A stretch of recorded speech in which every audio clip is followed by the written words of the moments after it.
স্ত্রীকে কষ্ট দিবেন না, এই কথাটি অনেক গভীর অর্থ বহন করে। একজন স্ত্রী শুধু একজন জীবনসঙ্গী নন, তিনি পরিবারের ভিত্তি, স্নেহ ও ভালোবাসার উৎস। তার প্রতি সম্মান, ভালোবাসা ও যত্নশীল আচরণ করা প্রত্যেক স্বামীর দায়িত্ব। একজন স্ত্রীর সংসার, সন্তান ও স্বামীর সুখের জন্য নিরসল পরিশ্রম করেন।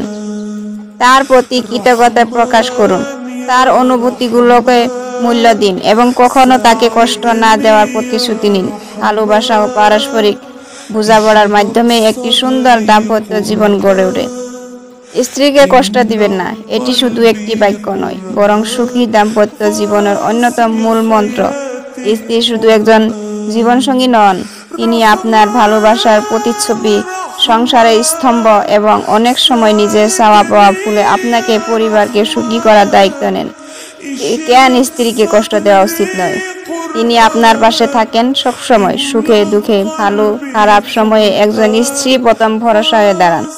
2 নম্বর, তিনি ভালোবাসা ও যত্ন আশা করেন। একজন স্ত্রী চায় তার স্বামী তাকে সম্মান করবে, ভালোবাসবে এবং তার অনুভূতিকে গুরুত্ব দিবে। 3 নম্বর, তিনি অনেক ত্যাগ স্বীকার করেন সংসার, সন্তান এবং আপনার জন্য। হয়তো তিনি নিজের স্বপ্ন, ইচ্ছা, আরামকে বিসর্জন দেন। 4 নম্বর, তার হাসি মানে সংসারের সুখ। স্ত্রীর মুখের হাসি একটি সুখী সংসারের পরিচয়। তাকে কষ্ট দিলে সেই সুখ হারিয়ে যেতে পারে। কিভাবে স্ত্রীকে ভালো রাখবেন? তাকে সহ্য করুন এবং তার কথা মনোযোগ দিয়ে শুনুন।